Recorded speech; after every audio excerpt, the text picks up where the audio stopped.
आपके अपने चैनल सनातन दर्शन में सभी प्रिय श्रोताओं का, दर्शकों का हार्दिक अभिनंदन। प्रेमी जन, महाभारत का एक बहुत अद्भुत प्रसंग है जिसमें दुर्योधन पांडवों के राजसूय यज्ञ में अपने को अपमानित समझने लगा था। कारण ये था कि उस यज्ञ का जो भवन था, वो जो राजभवन था, उस राजभवन में बहुत बार जल की जगह थल का अनुभव और थल की जगह जल का भ्रम हो जाता था। तो उसी क्रम में उस अद्भुत निर्माण को देखने के लिए, राजसूय यज्ञ की तैयारी को देखने के लिए जब दुर्योधन भ्रमण कर रहा था, घूम रहा था, तो उसे जहाँ पर थल होता था, जमीन होती थी, वहाँ मणियों के चमक के प्रभाव से जल का आभास होता था। तो अपने वस्त्रों को भीगने से बचाने के लिए वो ऊपर को समेट लेता था अपनी धोती को,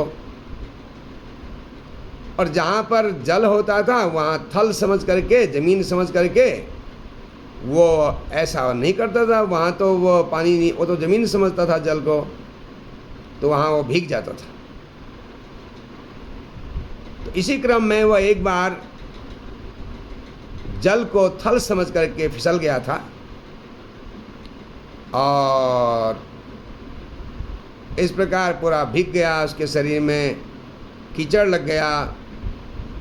तो ऐसे दुर्योधन ने देखा कोई देख तो नहीं रहा है, तो हम प्रायः सुनते हैं कि द्रौपदी ने उसे देखा और द्रौपदी जोर जोर से हंसी, और द्रौपदी ने ऐसा भी कहा हल्की आवाज़ में कि अंधों के पुत्र अंधे होते हैं। कहने का अभिप्राय दुर्योधन के पिता धृतराष्ट्र जन्मांध थे। तो ऐसा द्रौपदी ने कहा। इस बात से दुर्योधन बहुत क्रोधित हो गया था और उसने अपने मन में द्रौपदी के अपमान की ठान ली थी, अपमान करने का निश्चय कर लिया था। लेकिन ये बात महाभारत को देखने से सच मालूम नहीं पड़ती, क्योंकि महाभारत में द्रौपदी का वहाँ होने का प्रसंग ही नहीं है। तो आइए महाभारत में क्या लिखा है इसके बारे में चर्चा करने का प्रयास करते हैं। महाभारत में एक पर्व है, आदि पर्व के बाद सभा पर्व। सभा पर्व के अंदर है द्यूत पर्व। ये द्यूत पर्व का 47वां अध्याय है। तो यहाँ पर वैशंपायन जी कह रहे हैं, सकदाचित सभा मध्ये धाट राष्ट्रो महीपति स्फाटिकम स्थलमासाद्य जलमित्यभिशंकया। वह कह रहे हैं, वैशंपायन जी कह रहे हैं, एक दिन की बात है जब दुर्योधन सभा भवन में घूम रहा था,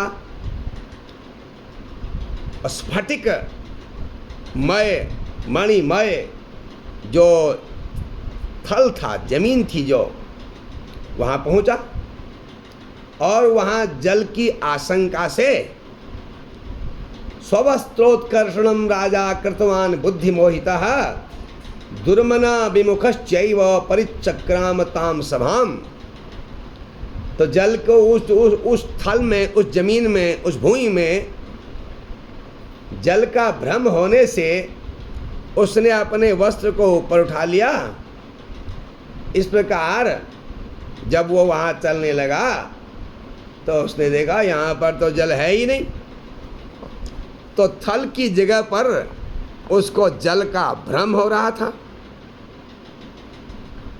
और फिर उसके बाद उस जगह पर, उस जमीन पर ही वह गिर पड़ा इससे मन ही मन वह बहुत दुखी हो गया। ऐसा एक बार नहीं अनेक बार हुआ। फिर बाद में उसके बाद वैशंपायन मुनि कहते हैं, अचानक आगे वो जल को थल समझ करके गिर पड़ा। जले निपतितम दृष्ट्वा भीमसेनो महाबलः जहास जहसुश्चैव किंकराश्च सुयोधनम। अब जब वो जो है आगे जमीन समझ करके पानी में जल से भरी हुई कमलों से शोभित बावड़ी में गिर गया, वस्त्रों से उसके सारे वस्त्र भीग गए।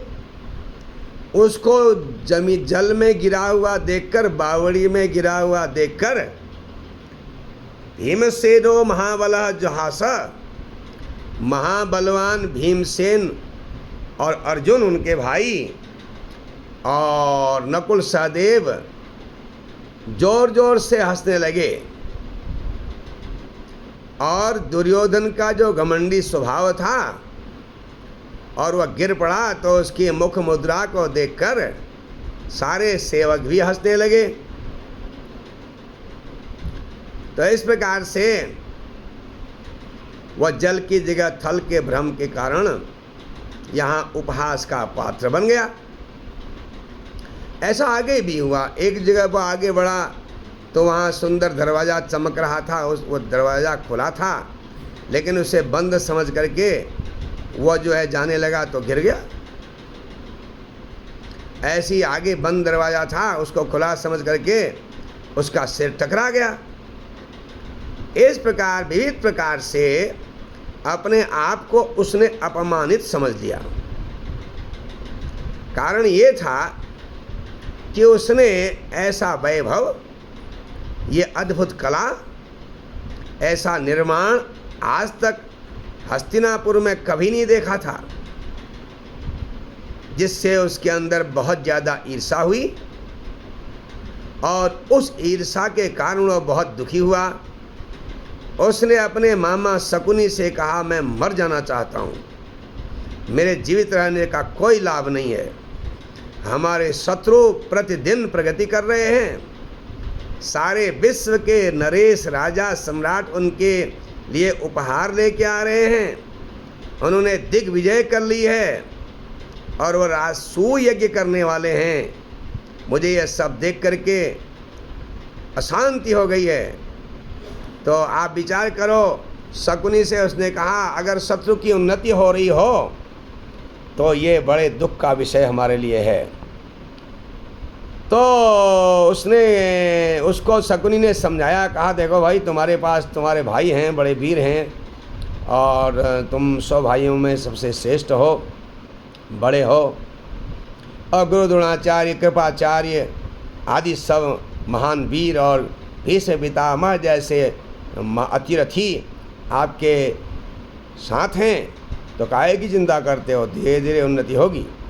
तो दुर्योधन ने कहा, भी ठीक है, इन सब को लेकर के आपके साथ इनके ऊपर चढ़ाई कर देते हैं, जिससे इनके राजस्व का सपना जो है चूर चूर हो जाएगा। तो शकुनी ने कहा, नहीं नहीं, ऐसा नहीं करना चाहिए, क्योंकि उनके बराबर बलवान आज कोई नहीं है।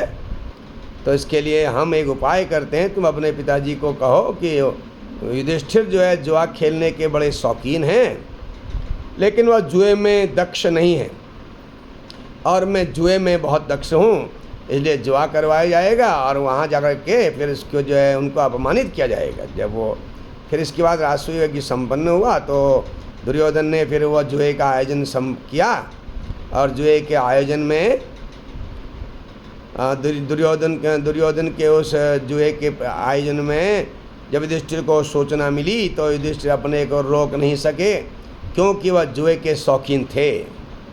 यद्यपि जुए में वो ज़्यादा जानकार नहीं थे, तो शकुनी के जाल में वो पड़ गए और पहले सब कुछ हारे, फिर अंत में द्रौपदी को भी दाव में लगा करके उन्हें भी हार गए। और दुर्योधन ने ये पांडवों के अपमान का सबसे बढ़िया रास्ता समझा कि सभा के बीच में द्रौपदी का अपमान किया जाए। तो देखिए, द्रौपदी का अपमान दुर्योधन ने द्रौपदी के हंसने के कारण नहीं किया था। अगर कहीं किसी किन्हीं ग्रंथों में अगर लिखा भी हो तो अप्रमाणिक नहीं हो सकता, क्योंकि